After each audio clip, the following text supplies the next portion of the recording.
Prime show আজি prime show আৰম্ভ হৈছে আমি কৰোনাৰ খবৰ দিব বিচাৰিছো ৰাজ্যজুৰি যেহেতু কৰোনাৰ এতিয়া সন্ত্ৰাস আকৌ এবাৰ বিয়পি পৰিছে প্ৰথমটো খবৰ যোৰহাটৰ পৰা আহিছে কাৰণ যোৰহাট আৰক্ষীৰ 12 গৰাকী কোভিড পজিটিভ ধৰা পৰিছে কৰোনাক্ৰান্ত 12 জন নিৰ্বাচনৰ দায়িত্বত নিয়োজিত আছিল ৰেপিড এন্টিজেন টেষ্টত 12 গৰাকী আৰক্ষী কোভিড পজিটিভ হিচাপে ধৰা পৰিছে ভাৰতবৰ্ষৰ বিভিন্ন প্ৰান্তৰ সমান্তৰালকৈ এতিয়া অসমতো এনেধৰণে কোভিড পজিটিভিটিৰ সংখ্যা বৃদ্ধি পাব ধৰিছে বিভিন্নজন আক্ৰান্ত হৈছে আকৌ এবাৰ সাৱধানতা অৱলম্বন কৰাৰ প্ৰয়োজন হৈ পৰিছে কাৰণ বিগত বৰ্ষত কৰোনাৰ সৈতে এক বিশেষ অভিজ্ঞতাৰ যেহেতু সকলো সন্মুখীন হৈছিল কৰোনাক পৰাভূত কৰিবলৈ কি কৰিব লাগে সেইখিনি সকলোৰে জ্ঞাত মাত্ৰ এতিয়া সাৱধানতাৰ প্ৰয়োজন কাৰণ ৰাজ্যত আকৌ কৰোনাৰ পজিটিভিটিৰ সংখ্যা বৃদ্ধি পাইছে ধাৰাবাহিক ৰূপত এজনৰ পাছত আন এজনৰ দেহত কোভিড পজিটিভ ধৰা পৰিছে আৰু তাৰ পাছতে এতিয়া এটাই আহ্বান চৰকাৰৰ পৰাও লগতে জনসাধাৰণৰ পৰাও যাতে সকলোৱে সাৱধানতা অৱলম্বন কৰে যোৰহাট আৰক্ষীৰ 12 গৰাকী কোভিড পজিটিভ ওলাইছে কৰোনাক্ৰান্ত 12 জন নিৰ্বাচনৰ দায়িত্বত নিয়োজিত আছিল ৰেপিড এন্টিজেন টেষ্টত 12 গৰাকী আৰক্ষী কোভিড পজিটিভ হিচাপে ধৰা পৰিছে আমাৰ দুগৰাকী সতীৰ্থ সাংবাদিক পোনপটীয়া সম্প্ৰচাৰত আছে যোৰহাটৰ পৰা আছে গৌতম বৰা আৰু গুৱাহাটী মহানগৰীৰ পৰা আছে ঋতিক কৌশিক মই প্ৰথমে গৌতমৰ কাষলৈ যাব বিচাৰিছো গৌতম বৰা যোৰহাটৰ এইটো এটা অত্যন্ত গুৰুত্বপূৰ্ণ খবৰ কাৰণ আৰক্ষীৰ লোক কোভিড পজিটিভ হিচাপে ধৰা পৰিছে তেওঁলোক কিন্তু নিৰ্বাচনৰ দায়িত্বত আছিল অৰ্থাৎ নিৰ্বাচনৰ দায়িত্বত থকা আন বহু লোক হয়তো কোভিড পজিটিভ ওলাব পাৰে হয় নিশ্চয়কৈ প্ৰাঞ্জল যেহেতু দ্বিতীয় আৰু তৃতীয় পৰ্যায়ৰ নিৰ্বাচনৰ বাবে যোৰহাটৰ পৰা কেইবাশ আৰক্ষী বিভিন্ন নিৰ্বাচন অনুষ্ঠিত হোৱা জিলাসমূহলৈ গৈছিল আৰু যেতিয়া তেওঁলোক উভতি অহাৰ পিছত তেওঁলোকৰ ৰেপিড এণ্টিজেন টেষ্ট কৰা হৈছে তেওঁলোকৰ কোভিড পৰীক্ষা কৰা হৈছে আৰু আজি 218 গৰাকী এনেধৰণৰ আৰক্ষীৰ লোকৰ কোভিড পৰীক্ষা কৰা হৈছিলে আৰু তাৰে ভিতৰতে 12 জনৰ শৰীৰত কোভিড-19 পজিটিভ পোৱা গৈছে আৰু আজিৰ দিনটো যোৰহাটত 23 গৰাকী লোকৰ শৰীৰত কোভিড-19 পজিটিভ পোৱা গৈছিলে আৰু যোৰহাটৰ স্বাস্থ্য বিভাগ তথা যোৰহাট জিলা প্ৰশাসনৰ দ্বাৰা আজি 1450 লোকৰ কোভিড-19ৰ পৰীক্ষা কৰা হৈছিলে অৰ্থাৎ পূৰ্বৰ তুলনাত বৰ্তমান এই পৰীক্ষাৰ হাৰ বৃদ্ধি পাই আহিছে আৰু বৃদ্ধি পাই অহাৰ লগে লগে বৰ্তমান কোভিড-19 সংক্ৰমণ লাভ কৰা লোকৰ সংখ্যাও বৃদ্ধি পাইছে কিয়নো নিৰ্বাচনৰ সময়ছোৱাত যদি আমি তথ্য পৰীক্ষা কৰোঁ দেখিম যে 300 400 500 তেনেধৰণৰ কোভিড-19ৰ পৰীক্ষা কৰা হৈছিলে আৰু সেই অনুপাতে সেই সময়ছোৱাত এজন দুজন অত্যাধিক সৰ্বাধিক 4-5 জন পৰ্যন্তহে কোভিড-19 পজিটিভ ধৰা পৰিছিলে প্ৰাঞ্জল কিন্তু বৰ্তমান যেতিয়া নিৰ্বাচন হৈ যোৱাৰ পিছত এই পৰীক্ষাৰ হাৰ বঢ়াই দিয়া হৈছে বৃদ্ধি পাইছে আৰু সেই অনুসৰি বৰ্তমান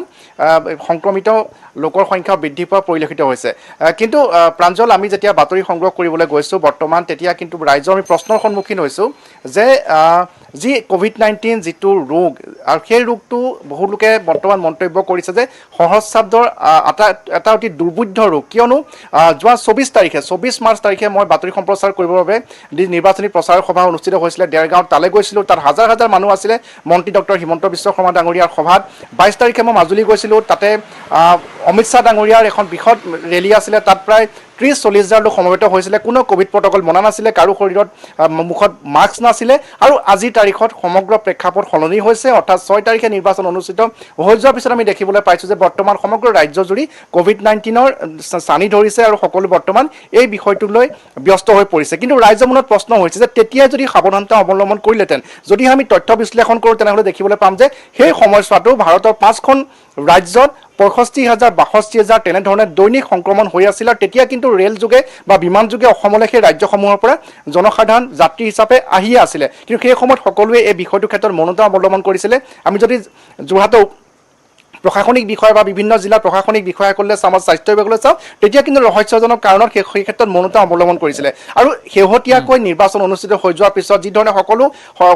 এনেধৰণে কোভিড-19ক লৈ ব্যস্ত হৈ পৰিছে বা সজাগতা সৃষ্টিৰ বাবে প্ৰয়াস কৰিছে সেইটো যদি আমি 15 দিন আগৰ পৰাই কৰিলোহেঁতেন বা ৰাজ্যখনত যদি কৰিলেহেঁতেন হয়তো আমি যি ভয়াৱহ দিশলৈ গৈ আছোঁ সেয়া নহ'লহেঁতেন কিয়নো ৰাইজক বুজোৱাটো কঠিন হৈ পৰিছে আমাক প্ৰশ্ন কৰিছে যে তেতিয়া আমি ক'ত আছিলোঁ যেতিয়া নিৰ্বাচন হৈ আছিলে তেতিয়া সাংবাদিকসকল ক'ত আছিলে বা সাংবাদিকসকলে কিয় এই বিষয়টো উত্থাপন কৰা নাছিলে কাৰণ কাৰো মুখত মাস্ক নাছিলে আমি যেতিয়া বাইক ল'বলৈ যাওঁ কোনো এখন ৰাজনৈতিক নেতা আমি মানুহৰ ভিৰৰ বাবে বাইক ল'ব নোৱাৰোঁ তেনে পৰিস্থিতি আমি অতিক্ৰম কৰি আহিছোঁ কিন্তু সেই সময়টো যদি আমি ভাৰতৰ প্ৰেক্ষাপটত চাওঁ তেতিয়া দেখিম যে 60,000ৰ ওপৰত দৈনিক আক্ৰান্ত হৈ আছিলে গতিকে এই ৰোগটোক সকলোৱে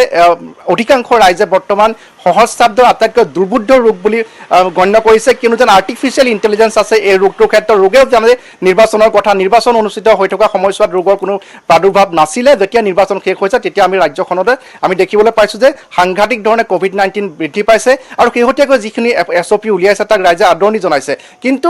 প্ৰাঞ্জল আমি দেখিবলৈ পাইছোঁ যে 144 ধাৰাত প্ৰশাসনে জাৰি কৰে কিন্তু কোনো এজন লোকে সেয়া মনা পৰিলক্ষিত নহয় যে ৰাজহুৱা স্থানত 5 জনতকৈ অধিক লোক সমবেত হ'ব নোৱাৰে জনসমাগম হ'ব নোৱাৰে মাস্ক পিন্ধাটো বাধ্যতামূলক কিন্তু আমি দেখিবলৈ পাইছোঁ যে কোনেও সেইখিনি নিয়ম মানি নচলে কেৱল আক্ষৰিক অৰ্থতে প্ৰশাসনে যে নিজে দায় সাৰিবৰ বাবে এনেধৰণৰ 144 ধাৰা জাৰি কৰি থয় বা বিহু সন্মিলনক লৈ যিখিনি SOP ইতিমধ্যে চৰকাৰে জাৰি কৰিছে যিখিনি নিয়ম ধাৰ্য কৰি দিছে আমাৰ মনে নধৰে যে সেইখিনি সঁচাকৈয়ে কাৰ্যকৰী হ'ব আৰু যদিহে কাৰ্যকৰী হয় অতিকৈ সুখৰ কথা কিন্তু বৰ্তমান জনসাধাৰণৰ মনত এই প্ৰশ্নই জোকাৰি গৈছে বিভিন্ন লোকে আমাক প্ৰশ্ন কৰিছে যে সেইখিনি সময়ছোৱাত কিয় সাৱধানতা অৱলম্বন কৰা নহ'ল আৰু এই ক্ষেত্ৰত মই আৰু এটা কথা অনুকিব বিচাৰিছোঁ প্ৰাঞ্জল হয় হয় নিশ্চয় আমি গৌতম আকৌ কথা পাতিম আপুনি কিছু সময় লাইনত থাকক আৰু যিখিনি কথাৰ আপুনি অৱতাৰণা কৰিছে একোটা দুৰ্বোধ্য হাতৰ হিচাপে পৰিগণিত হৈছে জনসাধাৰণৰ মনত এই বিষয়বোৰ আমাৰ আন এগৰাকী সতীৰ্থ ঋত্বিক কৌশিকো যিহেতু লাইভত আছে ঋত্বিক যোৰহাটবাসীৰ মনৰ কথা গৌতমৰ জৰিয়তে আমি গম পালোঁ তেওঁলোকে বহুকেইটা প্ৰশ্ন একেলগে উত্থাপন কৰিছে গুৱাহাটীবাসীয়ে বাৰু কি কয় আপোনাৰ সন্মুখত চাওক মই গুৱাহাটীবাসীৰ কথা নকওঁ কিন্তু মই যি NHMৰ যি তেওঁলোকৰ পৰিসংখ্যা আছে সেই পৰিসংখ্যাৰ কথা মই ক'ব বিচাৰিছোঁ আৰু যোৱাকালিলৈকে 9 তাৰিখলৈকে তেওঁলোকে যিখিনি কৰিলে যে তেওঁলোকে 25,119টা ক'ভিড টেষ্ট কৰিছিল য'ত নতুনকৈ 281 গৰাকী ক'ভিড পজিটিভ হৈছিল আৰু তাত 3 গৰাকীৰ মৃত্যু হৈছিল যোৱাকালিলৈকে আৰু তাৰ মাজতে আমি যদি কওঁ এতিয়াও আমি যদি ক'ব বিচাৰোঁ যে গুৱাহাটী মহানগৰী বা আন স্থানসমূহত আমি ক'ব বিচাৰোঁ গুৱাহাটী মহানগৰীত এতিয়ালৈকে 80 গৰাকীৰ ওপৰত RT-PCR কৰিছিল যোৱাকালিলৈকে য'ত 73 গৰাকী পজিটিভ পোৱা গৈছিল আৰু বৰ্তমান গুৱাহাটী মহানগৰীত কালি দিনলৈকে 153 গৰাকী পজিটিভ পোৱা গৈছে আৰু ইয়াক লৈ সেইটো হয় যে ক'ভিডটো বৰ বেছি আগতকৈ বেছি ধৰণে ৰাজ্যৰ মাজত বা জনসাধাৰণৰ মাজত বাঢ়ি গৈছে আৰু এই ক্ষেত্ৰত প্ৰশাসনে বহুকেইটা ব্যৱস্থা গ্ৰহণ কৰিছে বা SOP দিছে কিন্তু সেই SOPখিনি গৌতমে কোৱা নিচিনা বা গৌতমক যিটো প্ৰশ্ন সোধা হৈছিল যে সাংবাদিকে কিয় সেইটো কোৱা নাছিল আৰু সেই ধৰণৰ একেটা প্ৰশ্নই আমাৰ মাজত আছে যে নিৰ্বাচনৰ সময়ত ক'ভিডটো নাছিল কি আছিল কেলে কি কিয়নো মহাৰাষ্ট্ৰত সেই সময়ছোৱাটো আমাৰ ইয়াত যেতিয়া নিৰ্বাচন চলি আছিল সেই সময়ছোৱাত মহাৰাষ্ট্ৰত বহুত বেছি বাঢ়ি আছিল অসম চৰকাৰে বৰ্তমান সময়ত কৰ্ণাটকা আৰু মহাৰাষ্ট্ৰৰ পৰা যিসকল লোক আহিব তেওঁলোকে যদি ক'ভিড টেষ্ট কৰিও আহে কিন্তু তাৰ পিছতো ইয়াত ৰেল যোগে বা বিমান যোগে যদি আহে তেওঁলোকে অসমত সোমোৱাৰ লগে লগে তেওঁলোকে ক'ভিড টেষ্ট কৰিব লাগিব কাৰণ সেই স্থানখিনিত বা সেই ৰাজ্যখিনিত এতিয়া ক'ভিডৰ সংখ্যা বহুত বৃদ্ধি পাইছে আৰু অসমতো ক'ভিডৰ সংখ্যা বৃদ্ধি পাইছে আজি গুৱাহাটীত এগৰাকী শিক্ষাৰ্থীৰ মৃত্যু হৈছিল যি কোৱা হৈছে যে ক'ভিডত আক্ৰান্ত হয় আৰু এই গোটেই ক্ষেত্ৰটোত ক'ব লাগিব যে ৰাজ্য চৰকাৰে যিখিনি যাৱতীয় ব্যৱস্থা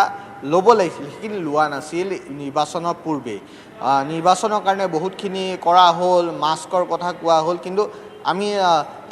কিছুদিন পূৰ্বে আমি নিৰ্বাচনৰ যিখিনি ৰেলী দেখিলোঁ ৰাজহুৱা মিটিং দেখিলোঁ তাত কিন্তু কোনো ধৰণৰ ক'ভিড প্ৰট'কল মনা হোৱা নাছিল আৰু ইয়াৰ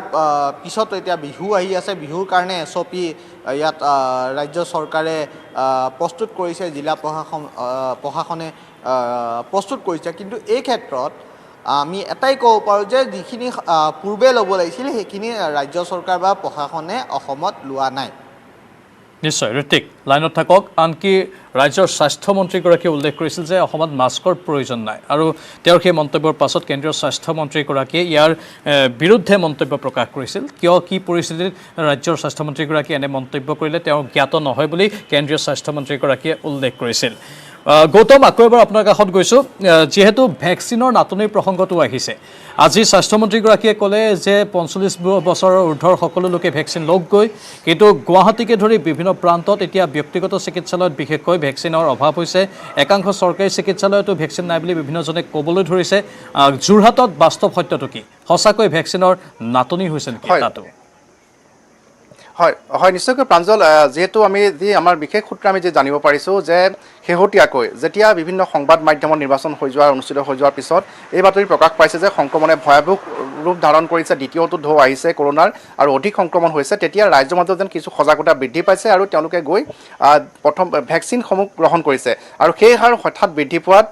বৰ্তমান ভেকচিন নাটনি হোৱাৰ দিশে আগবাঢ়িছে আৰু যোৰহাটতো হয়তো 2-3 দিনৰ ভিতৰতে ভেকচিনৰ নাটনি হ'ব, কিন্তু তাক লৈ চিন্তা কৰাৰ কোনো কাৰণ নাই বুলি আমি জানিব পাৰিছোঁ, কিয়নো বিহুৰ পিছতে অৰ্থাৎ এই ভেকচিনখিনি আহি নিৰ্দিষ্ট য'ত ভেকচিনেশ্যন কৰা হয়, যিখিনি ভেকচিন কেন্দ্ৰ আছে সেই কেন্দ্ৰসমূহ পোৱালৈকে যিখিনি পদ্ধতিৰ মাজেৰে আহিব লাগে তাৰ বাবে কিছু সময়ৰ প্ৰয়োজন হয়, এসপ্তাহ বা 10 দিনমান সময় লাগে, গতিকে সেই সময়ছোৱাৰ ভিতৰতে পুনৰ ভেকচিন উপলব্ধ হ'ব বুলি আমি জানিব পাৰিছোঁ। কিন্তু যিহেতু পূৰ্বৰ তুলনাত অধিক সংখ্যক লোকে বৰ্তমান ভেকচিন ল'বৰ কাৰণে ওলাই আছে, যিটো অতি ভাল কথা ৰূপে পৰিগণিত হৈছে, সেইকাৰণে ভেকচিনৰ নাটনি হোৱাৰ দিশে আগবাঢ়িছে, কিন্তু এয়া সাময়িক হ'ব, তাৰ পিছতে কিছুদিনৰ পিছতে পুনৰ বাকী যিসকল লোক বাদ পৰি যায় তেওঁলোকে পুনৰ ভেকচিন ল'বলৈ সক্ষম হ'ব বুলি বিশেষকৈ যোৰহাটৰ কথা আমি ক'ব বিচাৰিছোঁ, আমি জানিব পাৰিছোঁ। প্ৰাঞ্জল আৰু হয় নিশ্চয় ভেকচিনৰ নাটনি এয়া সাময়িক, কিছু টেম্পৰেৰী এইখিনি অৱস্থা হৈছে, কিন্তু পৰৱৰ্তী সময়ত বিহুৰ পাছত ভেকচিন পুনৰ সকলোৰে বাবে সুলভ হ'ব বুলি উল্লেখ কৰা হৈছে, সকলোৱে ল'ব পাৰিব যি ক্ষেত্ৰত বা যাক ল'বলৈ দিয়া হৈছে। ঋতিক কৌশিক, আৰু এটা প্ৰশ্ন উত্থাপন হৈছে, যিহেতু অত্যন্ত গুৰুত্বপূৰ্ণ এইখিনি সময়, কিন্তু ক'ভিডৰ সৈতে এবছৰ জোৰা সৰ্বসাধাৰণৰ অভিজ্ঞতা যুঁজিলে ভাৰতবাসীয়ে, অসমবাসীয়ে, সেই যুঁজৰ পৰা বহুখিনি শিকিলে, বহুখিনি বুজিলে, এতিয়া হয়তো সেইখিনি জটিলতা নাথাকিব, মানুহে ক'ভিড কি ভালদৰে বুজি পাইছে, এতিয়া মাত্ৰ সাৱধানতাখিনি অৱলম্বন নিজেই কৰিলেই এই ক'ভিডৰ পৰা দূৰত থাকিব পাৰিব, নহয় জানো ঋতিক?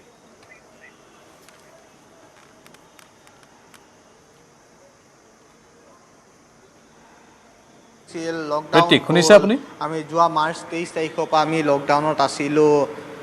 শুনিছোঁ প্ৰাঞ্জল, আপুনি শুনিছে মোৰ কথাটো? হয় শুনিছোঁ, কৈ যাওক প্ৰাঞ্জল।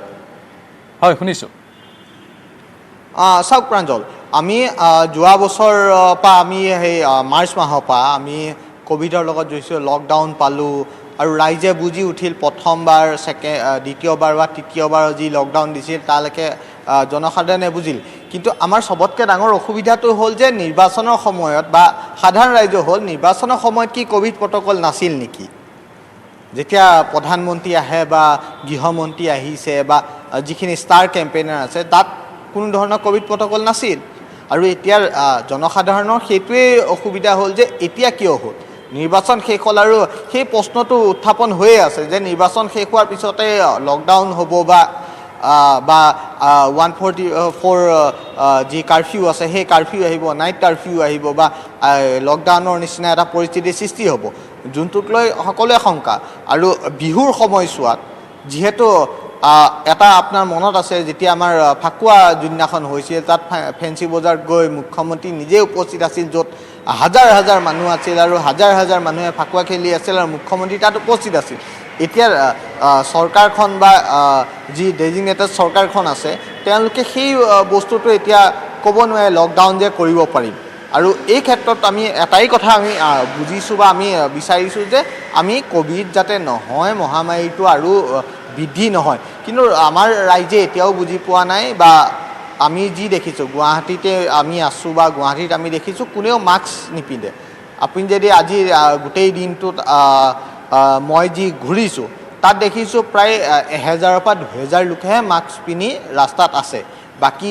70-80 হাজাৰ মানুহ যি ৰাস্তাত বজাৰ কৰি আছে, সেই মানুহখিনিয়ে মাস্ক পিন্ধা নাই। আচল কথাটো হ'ল কোনেও সেই গভীৰতাটো কোনেও বুজি পোৱা নাই যে এই ধৰণৰ যি মহামাৰী আছে, সেই মহামাৰীটো যদি বৃদ্ধি পায়, সেই বৃদ্ধি পোৱাৰ পিছত সকলোৰ কাৰণে সেইটো বেয়া এটা খবৰ হ'ব। কিন্তু ইয়াৰ মাজতো আৰু এটা সেই আমি যিটো মই পূৰ্বতে কৈছোঁ যে নিৰ্বাচনৰ সময়ত নাই হোৱা, সেইটোৰ জনসাধাৰণৰ মাজত এতিয়া সোমাই আছে যে নিৰ্বাচনৰ সময়ত ক'ভিড নাছিল নেকি, এতিয়াহে আকৌ ক'ভিড কিয় আহিছে? নিশ্চয় জনসাধাৰণে এই প্ৰশ্নসমূহ উত্থাপন কৰিছে, কিন্তু আপুনি পৰিসংখ্যাক নুই কৰিব নোৱাৰে। এই বিষয়টো জনসাধাৰণে নিজেও এবাৰ গমি পিটি চোৱা উচিত, কাৰণ পৰিসংখ্যাসমূহ যিহেতু আহি আছে বা মৃত্যুৰ সংখ্যাও যিহেতু বৃদ্ধি পাই গৈ আছে কোভিড আক্ৰান্ত হোৱাৰ ফলত সেয়েহে নিৰ্বাচনৰ সময়ছোৱাত কি হৈছিল কি হোৱা নাই এতিয়া সেইবোৰ হিচাপ নিকাচ কৰি লাভ নাই বৰ্তমান সময়ত সাৱধানতাৰ অস্ত্ৰপাত আপুনি নিজৰ লগত ৰাখক নিজেই সাৱধান হৈ থাকক যেনেধৰণে আমাৰ সাংবাদিকসকলে কৈছে তেওঁলোকে এতিয়া পোনপটীয়া সম্প্ৰচাৰত আছে কোনো মানুহৰ মাজত নাই সেয়েহে তেওঁলোকে মাস্ক পৰিধান কৰা নাই বা আমিও ষ্টুডিঅ'ত আছোঁ আমি কোনো লোকৰ কাষত নাই সেয়েহে মাস্ক পৰিধান কৰা নাই কিন্তু যেতিয়া আপুনি বাহিৰত ওলাই যায় তেতিয়া মাস্কখন আকৌ পূৰ্বৰ দৰে পৰিধান কৰি থাকক হাত চেনিটাইজ কৰি থাকক চাবোন দি ভালদৰে পৰিষ্কাৰ কৰি ৰাখক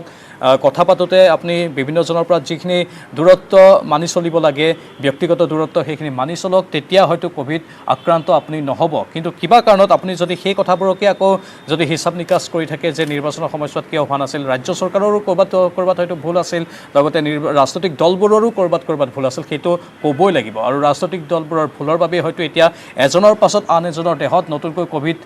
পজিটিভিটিৰ সংখ্যা বৃদ্ধি পাইছে আৰু যোৰহাট আৰক্ষীৰ 12গৰাকীকৈ কোভিড পজিটিভ হিচাপে যিহেতু ধৰা পৰিছে আমি ইতিমধ্যে কৈছোঁ তেওঁলোক নিৰ্বাচনৰ দায়িত্বত নিয়োজিত আছিল আৰু নিৰ্বাচনৰ দায়িত্ব পালন কৰি অহাৰ পাছত তেওঁলোকক ৰেপিড এণ্টিজেন টেষ্ট কৰা হ'ল আৰু তাতেই 12গৰাকী আৰক্ষী কোভিড পজিটিভ ওলাইছে এনেধৰণৰ হয়তো বহু ওলাব পাৰে গৌতম এনেধৰণে হয়তো আৰু বহু লোক ওলাব পাৰে যিসকলে যাক কোৱা হয় এচিম্পটমেটিক লক্ষণবিহীনভাৱে ঘূৰি আছে কিন্তু পৰীক্ষা কৰিলে হয়তো কোভিড পজিটিভ ওলাই যাব পাৰে হয় নিশ্চয়কৈ প্ৰাঞ্জল কিয়নো আমি যিটো জানিব পাৰিছোঁ যে আজি 218গৰাকী আৰক্ষী লোকৰ এই কোভিড পৰীক্ষা কৰা হৈছে তাৰে 12গৰাকী শৰীৰত পোৱা গৈছে কাইলৈ পুনৰ আৰু একাংশ আৰক্ষী লোকৰ কৰা হ'ব পৰহিলেও কৰা হ'ব অৰ্থাৎ কাইলৈ আৰু পৰহিলেও এই সংখ্যা বৃদ্ধি পোৱাৰ পূৰ্ণ সম্ভাৱনা আছে কিয়নো এই সকলোখিনি আৰক্ষীৰ লোকেই হৈছে দ্বিতীয় আৰু তৃতীয় পৰ্যায়ৰ নিৰ্বাচনত তেওঁলোকে কৰ্তব্য কৰিবলৈ গৈছে বিভিন্ন জিলালৈ আৰু উভতি অহাৰ পিছত তেওঁলোকক পৰ্যায়ক্ৰমে কোভিড-19 পৰীক্ষা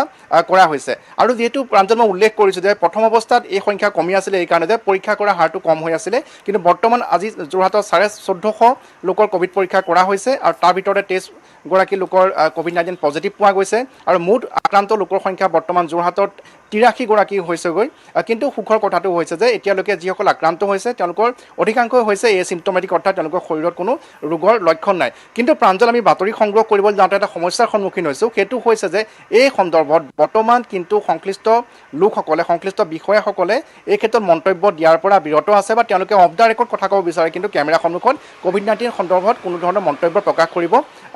নিবিচাৰে আৰু দ্বিতীয়টো হৈছে যে কোভিড-19ক লৈ যিসমূহ বৈজ্ঞানিক গৱেষণা হৈছে বা যিসমূহ বৈজ্ঞানিক আধাৰ আছে বা যিখিনি তথ্য আছে সেই তথ্যসমূহ কিন্তু আমি লাভ নকৰোঁ সেই তথ্যসমূহতে লুকাই আছে যে কোভিড-19 বৰ্তমান কেনে পৰ্যায়ত আছে বা যিধৰণে আমি দেখিবলৈ পাইছিলোঁ যে নিৰ্বাচনী ৰেলীসমূহত এনেধৰণৰ মাস্ক পৰিধান নকৰাকৈ হাজাৰ হাজাৰ লোক ওলাই আহিছিলে সেই সময়তো নিশ্চয় যোৰহাটলৈ যিটো বিমানযোগে বহিৰাজ্যৰ পৰা লোক আহিয়ে আছিলে গতিকে তেওঁলোকৰ মাজতো হয়তো সংক্ৰমণ আছিলে গতিকে যিখিনি বৈজ্ঞানিক পৰীক্ষা নিৰীক্ষা হ'ব লাগে বা যিখিনি গৱেষণা হ'ব লাগে সেই গৱেষণাসমূহ হয়তো নিশ্চয় হৈছে কিন্তু তাৰ ফলাফল কিবা কেনে পৰ্যায়ত আছে বা এই ভাইৰাছটো কেনেধৰণে পুনৰবাৰ আহিছে আমি কিছু ৱেবছাইট বা তাৰ ওপৰতে নিৰ্ভৰ থাকিব লগা হৈছে কিন্তু যিখিনি বৈজ্ঞানিক তথ্য সেই তথ্যসমূহ আমি লাভ কৰিবলৈ সক্ষম হোৱা নাই আৰু প্ৰাঞ্জল যদিহে আপোনাৰ মনত আছে আজিৰ পৰাই প্ৰায় 1.5 বছৰ পূৰ্বে আমি এটা বাতৰি কৰিছিলোঁ ক্ষমা কৰিব এবছৰ পূৰ্বে এটা বাতৰি কৰিছিলোঁ যে যোৰহাটৰ পৰা প্ৰায় 200 কিলোমিটাৰ নিলগত নাগালেণ্ডৰ যি মিমি গাঁও নামৰ এখন সীমান্ত অঞ্চলত গাঁও আছে সেই গাঁৱত কিন্তু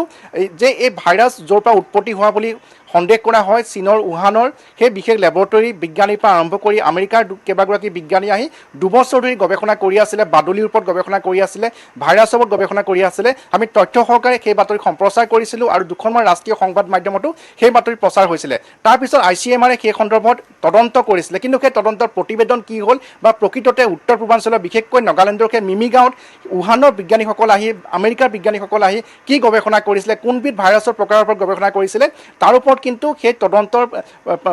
প্ৰতিবেদনত কি ওলাল বা সেই তদন্তকাৰী দলটোৱে কি লাভ কৰিলে সেই তথ্য কিন্তু আমি ভাৰতবাসীয়ে বা আমি আজিলৈকে লাভ কৰিবলৈ সক্ষম নহ'লোঁ হয়তো তাতে লুকাই থাকিব পাৰে এই সমগ্ৰ যি ভাইৰাছৰ যি ৰহস্য সেই মিমি গাঁৱৰ লগতো বহু ওতঃপ্ৰোতভাৱে সম্পৰ্ক থকাৰ সম্ভাৱনা আছে কিয়নো যেতিয়া সেই গৱেষণা কৰি সেই দলটো উভতি গৈছিলে তাৰ কিছুদিনৰ পিছতে চীনৰ উহানত সেই ভাইৰাছৰ আবিৰ্ভাৱ ঘটিছিলে সেই নভেল কৰোণা ভাইৰাছৰ আবিৰ্ভাৱ ঘটিছিলে গতিকে এই ক্ষেত্ৰত সংশ্লিষ্ট কৰ্তৃপক্ষই তদন্ত কৰি কি পালে সেই কথাখিনি কিন্তু জনাৰ সকলোৰে অধিকাৰ আছে প্ৰাঞ্জল নিশ্চয় গৱেষণাৰ এই তথ্যসমূহ ৰাজহুৱা কৰিব লাগে এই কথাটোৱে আমাৰ সাংবাদিকগৰাকীয়ে উল্লেখ কৰিছে দুয়োগৰাকী সাংবাদিকক অশেষ ধন্যবাদ জ্ঞাপন কৰিছোঁ কিন্তু ভেকচিনৰ প্ৰসংগ যিহেতু আহিছে ভেকচিনে কিমান দূৰ কাম দিছে তাক লৈও বিভিন্নজনে প্ৰশ্ন উত্থাপন কৰিছে কাৰণ দিল্লীৰ চিকিৎসালয়ত 30জনকৈ চিকিৎসক ভেকচিন লোৱাৰ পাছতো আক্ৰান্ত হৈছে অৱশ্যে এটা কথা স্পষ্ট ভেকচিন ল'লে হয়তো কৰোনাই যি হাৰত আক্ৰমণ কৰে মানুহৰ শৰীৰত সেই আক্ৰমণৰ হাৰ বা আক্ৰমণৰ শক্তি কিছু পৰিমাণে হয়তো স্তীমিত হ'ব পাৰে ভেকচিনে তাক বহুত দূৰলৈ হয়তো প্ৰতিহত কৰিব পাৰে কিন্তু তাৰ অৰ্থ এইটো নহয় যে ভেকচিন লোৱা মানেই কৰোনাত আক্ৰান্ত নহ'ব আমি পৰৱৰ্তী সময়তো এই সন্দৰ্ভত বিস্তৃত ৰূপত বাতৰি সম্প্ৰচাৰ কৰি থাকিম জনাই আছো বিগত বৰ্ষতকৈ এইবাৰ অধিক হাৰত বৃদ্ধি পাইছে কৰোনা আক্ৰান্তৰ সংখ্যা মহাৰাষ্ট্ৰ দিল্লী ছত্তীশগড় কৰ্ণাটক আৰু উত্তৰ প্ৰদেশত এই 5খন ৰাজ্যত কৰোনাৰ সৰ্বাধিক প্ৰভাৱ পৰিছে দেশত ভয়ংকৰ হাৰত ঊৰ্ধ্বগামী কৰোনা আক্ৰান্ত 24 ঘণ্টাত 1,45,384 জন কৰোনাত আক্ৰান্ত এদিনতে কৰোনাত আক্ৰান্ত হৈ মৃত্যু 794 জনৰ বিগত বৰ্ষতকৈ এইবেলি অধিক হাৰত বৃদ্ধি কৰোনা আক্ৰান্তৰ সংখ্যা 5 ৰাজ্য ক্ৰমে মহাৰাষ্ট্ৰ দিল্লী ছত্তীশগড় কৰ্ণাটক আৰু উত্তৰ প্ৰদেশত কৰোনাৰ প্ৰভাৱ সৰ্বাধিক বিশেষকৈ মহাৰাষ্ট্ৰত ভয়াৱহভাৱে বৃদ্ধি হৈছে কৰোনা আক্ৰান্তৰ সংখ্যা শুকুৰবাৰৰ দিনটোত কৰোনাত আক্ৰান্ত হৈছে 58,993 জন আৰু মৃত্যু হৈছে 301 জনৰ কৰোনা সংক্ৰমণ ৰোধৰ বাবে মুম্বাইত সপ্তাহান্তিক লকডাউন জাৰি শুকুৰবাৰৰ নিশাৰ পৰা আৰম্ভ হৈছে লকডাউন সোমবাৰে পুৱা 7 বজালৈ বাহাল থাকিব লকডাউন ছত্তীশগড়ত 18 এপ্ৰিললৈ সন্ধিয়া 6 বজাৰ পৰা পুৱা 6 বজালৈ নৈশ সান্ধ্য আইন উত্তৰাখণ্ডৰ ডেৰাডুন হৰিদ্বাৰ নাইনিতালতো বৃদ্ধি পাইছে কৰোনা সংক্ৰমণ এদিনতে আক্ৰান্ত হৈছে 5,000 জন লোক হাৰিয়ানাত বিগত 24 ঘণ্টাত 2,994 জন কৰোনাত আক্ৰান্ত হোৱাৰ লগতে মৃত্যু হৈছে 11 জনৰ পঞ্জাবত 3,459 জন কৰোনাত আক্ৰান্ত হোৱাৰ লগতে মৃত্যু 56 জনৰ দিল্লীত 8,521 জন আক্ৰান্ত আৰু মৃত্যু 39 জনৰ তামিলনাডুত 24 ঘণ্টাত আক্ৰান্ত হৈছে 5,441 জন আৰু মৃত্যু হৈছে 23 জন লোকৰ চুবুৰীয়া ৰাষ্ট্ৰ বাংলাদেশত 7 দিনৰ বাবে লকডাউন 14 এপ্ৰিলৰ পৰা 20 এপ্ৰিললৈ লকডাউন জৰুৰী সেৱাৰ বাবে বন্ধ থাকিব সকলো প্ৰতিষ্ঠান ইফালে RSS প্ৰধান মোহন ভাগৱত কোভিড পজিটিভ নাগপুৰৰ কিংছৱে হাস্পতালত ভৰ্তি ভাগৱতক 20 দিন পূৰ্বে প্ৰথমটো কোভিড ভেকচিনৰ ড'জ লৈছিল মোহন ভাগৱতে কিছুদিন পূৰ্বে কুম্ভৰ পৰা ভ্ৰমণ কৰি উভতি আহিছিল অসমতো ক্ৰমাৎ বৃদ্ধি কৰোনা সংক্ৰমণ শুকুৰবাৰৰ দিনটো 281 জন কৰোনাত আক্ৰান্ত হোৱাৰ লগতে মৃত্যু 3 জন লোকৰ কামৰূপ মেট্ৰৰ 153 জন যোৰহাটত 11 জন নগাঁৱৰ 12 জন শোণিতপুৰৰ 10 জন কামৰূপ গ্ৰাম্যৰ 9 জন আৰু তিনিচুকীয়া 9 জন লোক কৰোনাত আক্ৰান্ত ইফালে আজিৰ পৰা পুনৰ শক্তিপীঠ কামাখ্যাত হ'ব কৰোনা পৰীক্ষা কামাখ্যা মন্দিৰ দৰ্শন কৰিবলৈ অহা ভক্তসকলে কৰিব লাগিব পৰীক্ষা কৰোনা টেষ্ট নকৰাকৈ কোনোৱে প্ৰৱেশ কৰিব নোৱাৰিব শক্তিপীঠ কামাখ্যাত মহানগৰীৰ চন্দ্ৰপুৰ হাইস্কুলত দুগৰাকী ছাত্ৰীৰ কোভিড পজিটিভ এসপ্তাহৰ বাবে বিদ্যালয় বন্ধৰ নিৰ্দেশ গহপুৰৰ হেলেম থানাৰ এজন আৰক্ষীৰ দেহতো ধৰা পৰিছে কৰোনাৰ অৱস্থিতি উল্লেখ্য যে আৰক্ষী কনিষ্টবলগৰাকীয়ে কৰিমগঞ্জ আৰু বঙাইগাঁৱত নিৰ্বাচনৰ ডিউটিত গৈছিল ইফালে গহপুৰৰ চন্দামাৰী ব্যক্তিগত খণ্ডৰ বিদ্যালয়ৰ হোষ্টেলৰ এগৰাকী মহিলা কৰ্মচাৰী দেহতো পোৱা গৈছে কৰোনা অৱস্থিতি news desk report news 18 Assam north east আনফালে মহানগৰীত বৃদ্ধি পাইছে কৰোনা সংক্ৰমিত লোকৰ সংখ্যা চন্দ্ৰপুৰত দুগৰাকী শিক্ষাৰ্থী কোভিড পজিটিভ হিচাপে ধৰা পৰিছে কৰোনাত আক্ৰান্ত হৈছে চন্দ্ৰপুৰ হাইস্কুলৰ শিক্ষাৰ্থী ৰেপিড এণ্টিজেন টেষ্টত ধৰা পৰিছে কোভিড পজিটিভ এসপ্তাহৰ বাবে চন্দ্ৰপুৰ হাইস্কুল বন্ধৰ নিৰ্দেশ দিয়া হৈছে কৰোনা সংক্ৰমণৰ আশংকাত বিদ্যালয় বন্ধৰ এই সিদ্ধান্ত মহানগৰীতো বৃদ্ধি পাইছে এতিয়া কৰোনা সংক্ৰমিত লোকৰ সংখ্যা চন্দ্ৰপুৰত দুগৰাকী শিক্ষাৰ্থী কোভিড পজিটিভ হিচাপে ধৰা পৰিছে কৰোনাত আক্ৰান্ত হৈছে চন্দ্ৰপুৰ হাইস্কুলৰ শিক্ষাৰ্থী ৰেপিড এণ্টিজেন টেষ্টত ধৰা পৰিছে কোভিড পজিটিভ এসপ্তাহৰ বাবে চন্দ্ৰপুৰ হাইস্কুল বন্ধৰ নিৰ্দেশ দিয়া হৈছে ছোৱালীকে এতিয়া অভিভাৱকক মাতি ঘৰলৈ পঠিয়াই দিছে আৰু কালি তেওঁলোকে ঘৰলৈ গৈ হোম আইচলেশ্যন কৰাৰ ব্যৱস্থা কৰিব বিভাগীয় স্বাস্থ্য বিভাগৰ ফালৰ পৰা মোক এসপ্তাহ বিদ্যালয় বন্ধ ৰাখিবৰ কাৰণে নিৰ্দেশ দিছে মোক আৰু সেই অনুসৰি মই অহাকালি ৰবিবাৰ তাৰপিছত ৰবিবাৰলৈ বিদ্যালয় বন্ধ ৰাখিম বুলি সিদ্ধান্ত লৈছোঁ মুঠতে এতিয়া ৰাজ্যত দ্ৰুত গতিত বৃদ্ধি পাইছে কৰোনা সংক্ৰমণ বৃদ্ধি পালেও পিছে ৰাজ্যত লকডাউনৰ সম্ভাৱনা নাই বুলি মন্তব্য কৰিছে স্বাস্থ্যমন্ত্ৰীয়ে প্ৰয়োজন হলে ৰাজ্যত প্ৰাথমিক বিদ্যালয়সমূহ বন্ধ ৰখা হ'ব বহিৰাজ্যৰ পৰা অহা লোকৰ পৰা সংক্ৰমণৰ আশংকা তেওঁ কৰিছে কৰোনাৰ বাবে ৰাজ্য চৰকাৰে প্ৰয়োজনীয় পদক্ষেপ গ্ৰহণ কৰিছে বুলি মন্তব্য মন্ত্ৰীগৰাকীৰ ৪৫ বছৰ ঊৰ্ধৰ সকলো লোককে কোভিড ভেকচিন ল'বলৈ তেওঁ আহ্বান জনাইছে মহাৰাষ্ট্ৰ দিল্লী বাংগালুৰুত কোভিড বাঢ়ি অহাৰ কাৰণে অসমত বিমান যাত্ৰী বা ৰেল যাত্ৰীসকলে কোভিড সংক্ৰমণ লৈ অহাৰ সম্ভাৱনা বাঢ়ি আছে তথাপিতো ৰাজ্য চৰকাৰে প্ৰয়োজনীয় সকলো পদক্ষেপ লৈছে আৰু মই আশা কৰোঁ যে ৰাইজ আৰু আমাৰ স্বাস্থ্য বিভাগে লগ হৈ কোভিড-19ৰ সৈতে আমি মোকাবিলা কৰিব পাৰিম আৰু বিশেষকৈ মই যিসকল ৪৫ বছৰৰ ওপৰ সকলোকে মই ভেকচিন ল'বৰ বাবে মই আহ্বান জনাইছোঁ তেনেকুৱা কোনো সম্ভাৱনা নাই কাৰণ লকডাউন হোৱাৰ লগে লগে আমাৰ দুখীয়া মানুহখিনিয়ে যথেষ্ট কষ্ট পায় আৰ্থিকভাৱে গতিকে চৰকাৰে লকডাউনৰ কোনো বিবেচনা কৰা নাই বৰ্তমান আমি স্বাভাৱিক জীৱন যাত্ৰা অব্যাহত ৰাখিছোঁ কিন্তু পৰিৱেশৰ ওপৰত আমি নজৰ ৰাখিম যদি প্ৰয়োজন হয় প্ৰাথমিক বিদ্যালয় বন্ধ কৰাৰ যদি প্ৰয়োজন হয় বিশেষকৈ কণ শিশুৰ আমি ব্যৱস্থা ল'ম কিন্তু আমাৰ লক্ষ্য হ'ল যে শিক্ষকসকলে যদি ভেকচিন লৈ লয় তেতিয়াহ'লে আমি সাধাৰণ জীৱন চলাই ৰাখিব পাৰিম গতিকে ভেকচিন লোৱাত আটাইতকৈ বেছি গুৰুত্ব দিব লাগে অনফলে যোৰহাটৰ পাছত তেজপুৰতো আৰক্ষীৰ লোক কৰোনাত আক্ৰান্ত হৈছে যান বাহন শাখাৰ ASI জগত শইকীয়া আৰু গৃহৰক্ষী জোৱান ধনবৰ দাসৰ শৰীৰত পোৱা গৈছে কোভিড পজিটিভ পুৱা থানা চৌহদত কৰা হৈছিল কোভিড টেষ্ট স্বাস্থ্য বিভাগৰ টেষ্টত দুয়ো আক্ৰান্ত হোৱাৰ তথ্য পোহৰলৈ আহিছে আক্ৰান্ত দুয়োগৰাকী বৰাক আৰু বৰপেটাত নিৰ্বাচনী কামত নিয়োজিত আছিল নিৰ্বাচনৰ সময়তেই দুয়ো কৰোনাত আক্ৰান্ত হোৱাৰ সন্দেহ কৰিছে আন আৰক্ষীৰ লোকসকলে শক্তিপীঠ কামাখ্যাত আজিৰে পৰা পুনৰ আৰম্ভ হ'ল কৰোনা পৰীক্ষা কামাখ্যা মন্দিৰ দৰ্শন কৰিবলৈ অহা ভক্তসকলৰ ক্ষেত্ৰত কোভিড টেষ্ট বাধ্যতামূলক কৰা হৈছে স্বাস্থ্য বিভাগৰ উদ্যোগত কামাখ্যা নাৰ্চাৰী গেটত স্থাপন কৰা হৈছে পৰীক্ষা চেণ্টাৰ কৰোনা টেষ্ট নকৰাকৈ কোনোৱেই প্ৰৱেশ কৰিব নোৱাৰিব শক্তিপীঠ কামাখ্যাত শেহতীয়াকৈ মহানগৰীত দ্ৰুতগতিত বৃদ্ধি পাইছে কৰোনাক্ৰান্তৰ সংখ্যা বৰ্ধিত সংখ্যাৰ বাবে ৰাজ্যৰ স্বাস্থ্য বিভাগে এই বিশেষ তৎপৰতা অৱলম্বন কৰিছে কামাখ্যা ধামত যিখিনি আহে ভক্ত তেওঁলোকক আকৌ কোভিড টেষ্টৰ কাৰণে ৰিকুৱেষ্ট কৰা হৈছে ক'ত ব্যৱস্থা কি কৰিছে আমি তলতে কৰিছোঁ কামাখ্যা টেষ্টৰ ব্যৱস্থা কামাখ্যা নাৰ্চাৰী আৰু প্ৰতিদিনে কিমান লক্ষ্য ৰাখিছে আপোনালোকে 1000+ প্ৰতিদিনে 1000+ আমি ব্যৱস্থা ৰাখিছোঁ আৰু আগতে এবাৰ হৈ গৈছিল সেনেকুৱাকৈ কিন্তু আগতে আমি ইমান পজিটিভ কেছ তেতিয়া সময়ত পোৱা নাছিলোঁ কিন্তু আশা কৰিছোঁ এইবাৰ যেন পজিটিভ কেছ কম হয়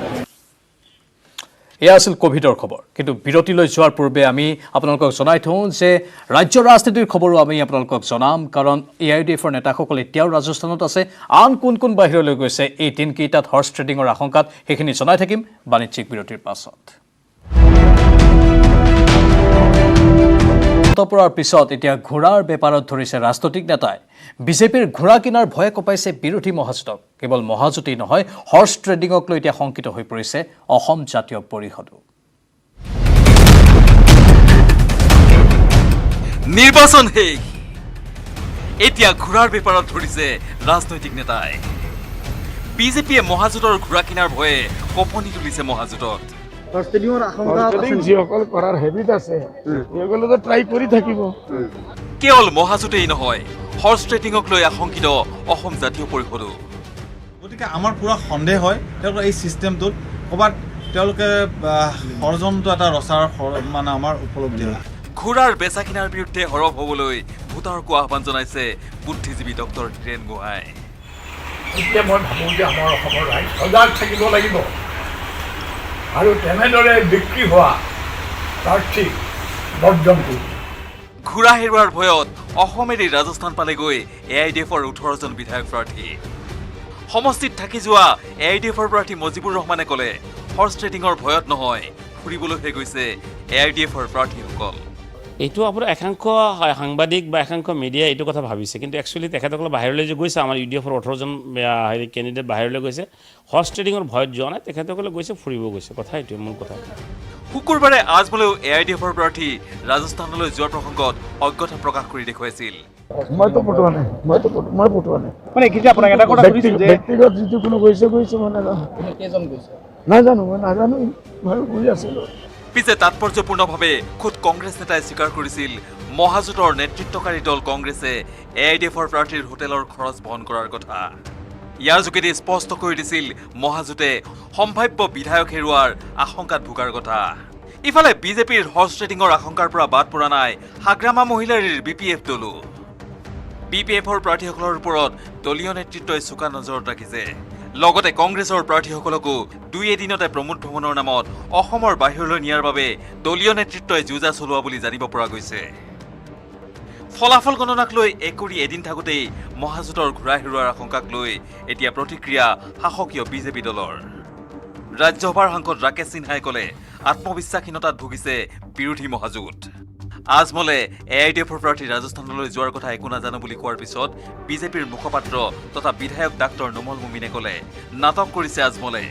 মুমিনৰ দাবী যিয়েই নহওক চৰকাৰ হ'ব বিজেপিৰেই। জিকা কেণ্ডিডেটৰ ওপৰতে এইবিলাক কথা আহে, এইবিলাকতো চব হাৰিব দেখোন যিবিলাক পলাই ফুৰিছে। এই নাটক কৰি আছে, জানে এইবাৰ বিজেপি এলায়েন্সে 85 চিট জিকিব, কংগ্ৰেছেও গম পাইছে। জিকিব বুলি গম পোৱাৰ পিছত এতিয়া আগতীয়াকৈ নাটক কৰিছে হৰ্চ ট্ৰেডিং। আৰু ইলেকশ্যনটো হৈছে, ৰিজাল্ট দিয়া নাই, এইবিলাকৰ কথা এটা মিছা কথা এটা কিয় উলিয়াব লাগে? আজমলে মছলিত পইচা চইচা যোগাৰ কৰিছে বিজেপি বা এলায়েন্স কোনোবা নিব পাৰে নেকি বুলি, সেইটো লাভ নহ'ব। কাৰণ আমাৰ একক সংখ্যাগৰিষ্ঠতা আমি আমাৰ যিটো কোৱালিশ্যন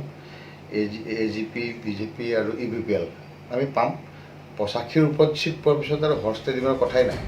ইফালে কেৱল হৰ্চ ট্ৰেডিঙৰ আশংকাতেই নহয়, চৰকাৰ গঠন কৰাৰ সপোন নেদেখিবলৈও প্ৰকাৰান্তৰে মহাজোঁটক আহ্বান জনালে মুখ্যমন্ত্ৰী সৰ্বানন্দ সোণোৱালে। সোণোৱালৰ দাবী চৰকাৰ গঠনৰ বাবে প্ৰয়োজন হোৱা মেজিক নাম্বাৰ অতিক্ৰম কৰিছে বিজেপিয়ে। যে আমি ইতিমধ্যে মেজিক ফিগাৰ অতিক্ৰম কৰিছোঁ আৰু আমাৰ বিজেপি আৰু মিত্ৰ জোঁটৰ যিকেইটা দল আছে, AGP আছে, UPPL আছে, আমি সকলোৱে মিলি আপোনালোকক যিটো অংক বা যিটো আমি ফিগাৰ ব্যক্ত কৰিছোঁ তাতকৈ বহুত বেছি আসন পাম। আৰু এই কথা নিশ্চিত হৈছে, 100% নহয়, 1000% নিশ্চিত হৈছে। আকৌ এবাৰ বিজেপি চৰকাৰ হ'ব, ইয়াত কোনো প্ৰশ্ন আহিব। এইটো কেৱল এটা কথা আপোনালোকে জানে যে কংগ্ৰেছ আৰু যিটো মহাজোঁট ইতিমধ্যে তেওঁবিলাক হতাশগ্ৰস্ত হৈছে। Bureau report, news 18 Assam north east.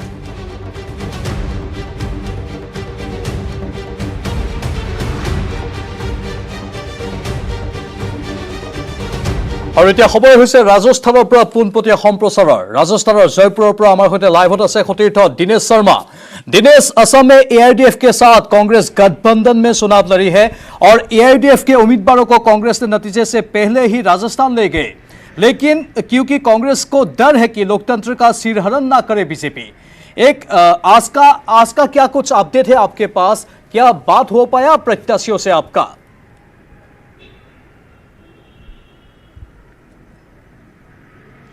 बिल्कुल, देखिए यहाँ पर जो है बाड़ेबंदी जारी है। होटल फेयरमाउंट जयपुर से तकरीबन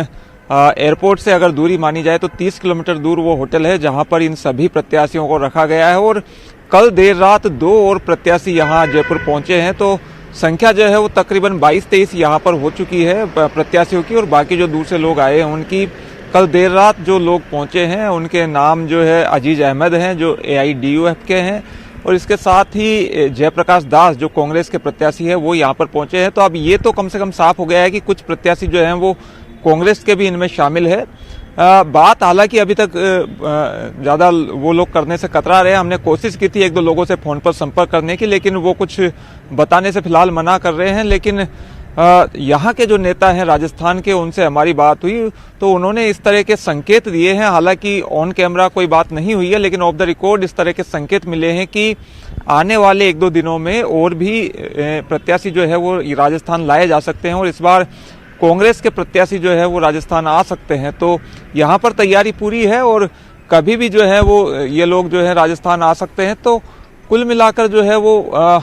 बाड़ेबंदी का जो है वो हम कह सकते हैं कि हब बनता जा रहा है राजस्थान, क्योंकि पहले भी कई बार बाड़ेबंदी यहाँ पर देखने को मिली, चाहे वो मध्य प्रदेश का मामला रहा हो, चाहे वो महाराष्ट्र का मामला रहा हो या फिर गुजरात का मामला रहा हो, और अब असम के, अब यहाँ असम के मामले में खास बात ये है कि यहाँ पर अभी चुनाव की प्रक्रिया जो है वो संपन्न नहीं हुई है, रिजल्ट अभी तक नहीं आए हैं, लेकिन उससे पहले ही प्रत्याशियों को ही यहाँ पर लाकर रख दिया गया है। तो अभी 2 मई को नतीजे आने वाले हैं और कई दिन बाकी हैं, तो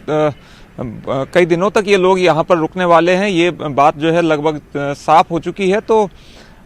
इस तरह का कार्यक्रम भी इन लोगों का बन रहा है कि ये कुछ एक जगहों पर जो है घूमने जाएंगे। कोविड टेस्ट जो है इन लोगों का करवाया गया था पहले, उसकी रिपोर्ट आज आनी थी, संभवतः वो रिपोर्ट आ भी गई होगी, और उस रिपोर्ट के आने के बाद में ये कहा जा रहा था कि अजमेर जो है ये लोग जा सकते हैं, वहाँ ख्वाजा मोइनुद्दीन चिश्ती की जो दरगाह है वहाँ पर जाकर जियारत करने का इन लोगों का कार्यक्रम है। साथ ही प्रदेश के और भी कुछ स्थलों पर ये जाकर भ्रमण का जो है वो कार्यक्रम इन लोगों का हो सकता है। तो आज भी ये जो मामला है बाड़ेबंदी का, इसे लेकर कांग्रेस के नेताओं ने निशाने साधे हैं। अब जो है वार पलटवार का दौर जो है वो शुरू हो गया है। मैं आपको बता दूं कि केंद्रीय मंत्री जो हैं गजेंद्र सिंह शेखावत राजस्थान से ही ताल्लुक रखते हैं। उन्होंने एक ट्वीट आज किया था और उसको लेकर यहाँ के जो मुख्यमंत्री है राजस्थान के अशोक गहलोत, उन पर उन्होंने निशाना साधा था और ये कहा था कि लगता है कि मुख्यमंत्री जेलर की भूमिका में है और बाड़ेबंदी के जो है वो एक तरीके से माहिर खिलाड़ी मुख्यमंत्री बन गए हैं। तो उसे लेकर अब पलटवार कांग्रेस की ओर से आया है। जो कांग्रेस के प्रदेश अध्यक्ष हैं गोविंद सिंह डोटासरा, उन्होंने ये कहा है कि कोई जेलर या चौकीदार नहीं है, लेकिन देश की चौकीदारी जिन हाथों में सौंपी गई थी वही लोग जो है वो उनमें जो है वो गड़बड़ी निकल रही है। तो अब जो है वार पलटवार इस मामले को लेकर, बाड़ेबंदी जो है उसको लेकर सियासत यहाँ राजस्थान में भी गर्म होती जा रही है। असम के लोग आकर ठहरे हैं, लेकिन राजस्थान में जो है वो सियासत गर्मा रही है। जी प्रांजल। दिनेश बहुत बड़ी बाड़ेबंदी है ये, और कहा जा रहा है कि कांग्रेस का कुछ उन लोगों का प्लानिंग ऐसा है कि राजस्थान से ही असम का हिसाब निकास कर देंगे, ऐसा बताया जा रहा है। उसमें चल रहा है क्या? चल रहा है क्या उसमें? दिनेश आप सुन पा रहे हैं? डिस्कनेक्ट हो गया।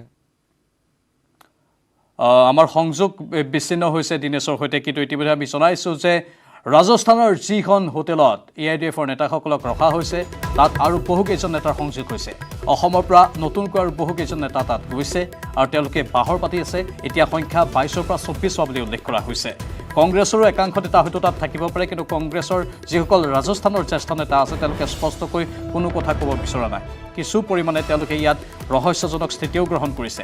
কিন্তু যেহেতু কালি আমি কথা পাতিছিলোঁ ৰাজস্থান কংগ্ৰেছৰ জ্যেষ্ঠ নেতাসকলৰ সৈতে, তেওঁলোকে কৈছিল যে এওঁলোক ফুৰিবলৈ আহিছে আৰু কোভিড টেষ্ট আজি কৰা হৈছে, কাইলৈ ফলাফল আহিব। কোভিড ফলাফল ওলোৱাৰ পাছতে হয়তো তেওঁলোকে ৰাজস্থানৰ বিভিন্ন প্ৰান্তত পৰিভ্ৰমণ কৰিব পাৰে, অঞ্চলে অঞ্চলে গৈ তেওঁলোকে হয়তো বিভিন্নজনৰ মনৰ ভাৱৰ বুজ ল'ব পাৰে অথবা ঠাইসমূহ চাব পাৰে, এইখিনি সম্ভাৱনা আছে। কিন্তু ৰাজনীতিৰ যে এটা অংক তাত চলি আছে সেইটো স্পষ্ট। আমি কেইখনমান আলোকচিত্ৰ দেখুৱাইছোঁ এই হোটেলখনৰ, আৰু এই হোটেলখনত AIDFৰ নেতাসকলক এনেধৰণেই আসন গ্ৰহণ কৰি থকা দেখিবলৈ পোৱা গৈছে। পৰৱৰ্তী সময়ত অধিক তথ্যৰ বাবে আমি আকৌ যোগাযোগ স্থাপন কৰিম। যোগাযোগ সম্ভৱ হৈছে আমাৰ সতীৰ্থ दिनेश शर्मा होते। दिनेश, प्रत्याशियों में कांग्रेस गठबंधन में शामिल दूसरी पार्टियों के कौन कौन से लोग हैं?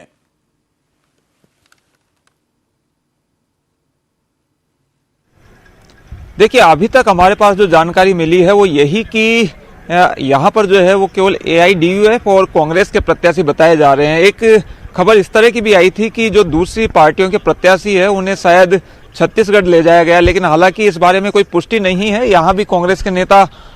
मीडिया से बात करने से बच रहे हैं और बहुत सीमित सूचनाएं जो है वो दी जा रही है। फिलहाल अगर बात की जाए तो ये जो मामला है असम के प्रत्याशियों की राजस्थान में बाड़ेबंदी का, तो इसे लेकर राजस्थान में भी जो है वो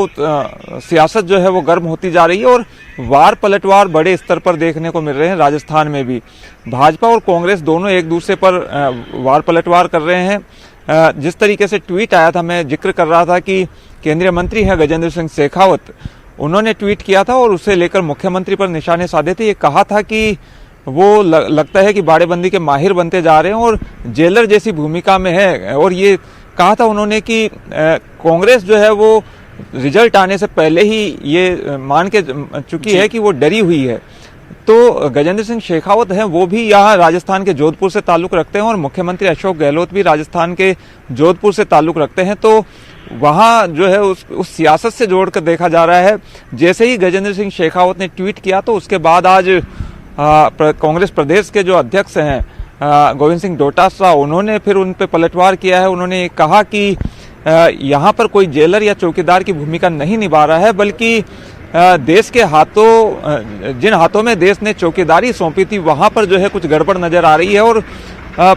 जो चौकीदार चुना गया था देश में उस पर जो है अब सवाल या निशान जो है वो खड़े हो रहे हैं। तो यहाँ राजस्थान में अब असम की जो बाड़ेबंदी है असम के प्रत्याशियों की, उससे लेकर जो है वो राजनीतिक वार पलटवार जो है देखे जा रहे हैं और सियासत जो है गर्म होती जा रही है। जी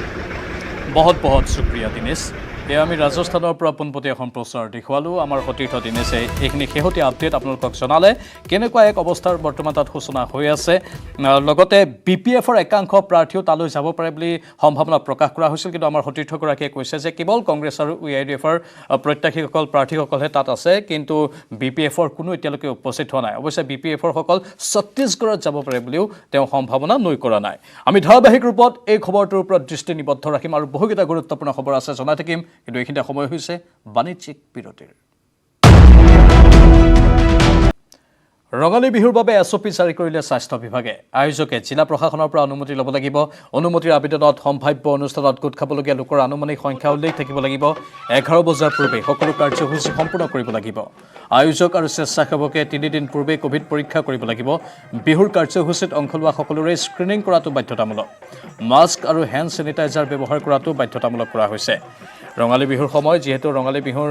সকলো অনুষ্ঠান অনুষ্ঠিত হ'ব বুলি ৰাজ্যৰ স্বাস্থ্যমন্ত্ৰীয়ে ইতিমধ্যে ঘোষণা কৰিছে, কিন্তু স্বাস্থ্য বিভাগে SOPও জাৰি কৰিছে। ৰঙালী বিহু আয়োজনৰ ক্ষেত্ৰত জিলা প্ৰশাসনৰ পৰা অনুমতি ল'ব লাগিব। আমাৰ সতীৰ্থ ঋত্বিক কৌশিক আছে অধিক জনাবলৈ। ঋত্বিক, আৰু কি কি তথ্য আছে এই সন্দৰ্ভত? চাওক প্ৰাঞ্জল, ইতিমধ্যে স্বাস্থ্যমন্ত্ৰীয়ে যি ইণ্টাৰভিউ যোগে এই কথাটো ঘোষণা কৰিলে যে আৰু যে বিহু ফাংচনত কেনেধৰণৰ পৰিস্থিতি হ'ব বা কেনেধৰণৰ ব্যৱস্থা ল'ব লাগিব। কিন্তু ইয়াত প্ৰাঞ্জল আমাৰ প্ৰশ্নটো হ'ল যে কেনেধৰণে আপুনি জনসাধাৰণক ৰখাব, কাৰণ যি SOP দিয়া আছে তাত বিহু কমিটিসমূহক কোৱা হৈছে যে কিমান দৰ্শক আহিব, কিন্তু যিহেতু কোনো দৰ্শকক আমি ইনভাইট নকৰোঁ, সেই দৰ্শকসকল কিমান হ'ব সেইটো কোৱা নহয়। কিন্তু এটা ভাল কথা প্ৰশাসনৰ ফালৰ পৰা কোৱা হৈছে যে সকলোৱে কোভিড টেষ্ট কৰা হ'ব লাগিব। যিখিনি যি কমিটি মানুহ আছে, যিখিনি অৰ্গেনাইজাৰ আছে, তেওঁলোকৰ কোভিড টেষ্ট কৰা হ'ব। তেওঁলোকৰ আগত আছে যিখিনি যি আৰ্টিষ্ট আহিব তেওঁলোকৰ কৰা হৈছে। কিন্তু এই ক্ষেত্ৰত এটাই বস্তু এতিয়ালৈকে আমিও বা আমাৰ ফালৰ পৰা সেইটো আমি গম পোৱা নাই যে কেনেধৰণে যিখন ৰাইজ আহিব সেই ৰাইজসকলক কেনেধৰণে কোভিড বা কোভিড প্ৰট'কলটো মনাৰ কাৰণে ব্যৱস্থা গ্ৰহণ কৰিব। ঋত্বিক, যিসকল লোক আহিব তেওঁলোকৰ ক্ষেত্ৰতো কোভিড পৰীক্ষাৰ কথা কোৱা হৈছে। সেই কোভিড পৰীক্ষাটো হয়তো থাৰ্মেল স্কেনিং হ'ব পাৰে, কেৱল টেম্পাৰেচাৰটো অৰ্থাৎ উষ্ণতা কিমান আছে শৰীৰত সেইটো চোৱা হ'ব দৰ্শকসকলৰ বাবে, হয় নেকি? চাওক প্ৰাঞ্জল, এই ক্ষেত্ৰত আমি যদি কওঁ যে আমি প্ৰেক্টিকেল এটা যাওঁ, যদি জুবিন গাৰ্গৰ বিহু অনুষ্ঠানটাত আমি যদি প্ৰেক্টিকেলি আমি থাৰ্মেল বিচাৰোঁ, তো সেইটো সম্ভৱ কেতিয়াও নহয়। কিয়নো তাত 20 বা 50,000 লোক আহিব আৰু য'ত সোমাব এখন ৰাজহুৱা খেলপথাৰ বা ৰাজহুৱা অনুষ্ঠান তাত, সেইটো কেতিয়াও সম্ভৱ নহয়। আৰু তাত আপুনি মাস্ক কোনে পিন্ধিছে নাই পিন্ধে সেইটোও চোৱাও সম্ভৱ নহয়। আৰু এই ক্ষেত্ৰত আমি যদি কওঁ,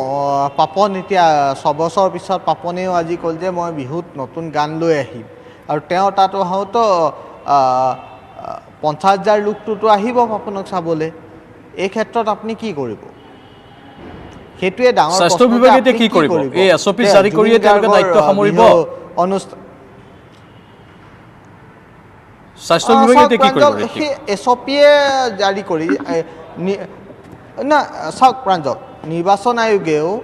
SOPয়ে জাৰি কৰিছিল, য'ত কোৱা হৈছিল যে ডাঙৰ অনুষ্ঠান য'ত আছে কোভিডৰ প্ৰট'কল মানিব আছে, কোনেও নাই মনা। এতিয়া বিহু আহি আছে, এতিয়া কৈ আছে যে সকলোৰে ক'ভিড টেষ্ট কৰিব লাগিব অৰ্গেনাইজাৰ আছে যোনখিনি আৰ্টিষ্ট আহিব বা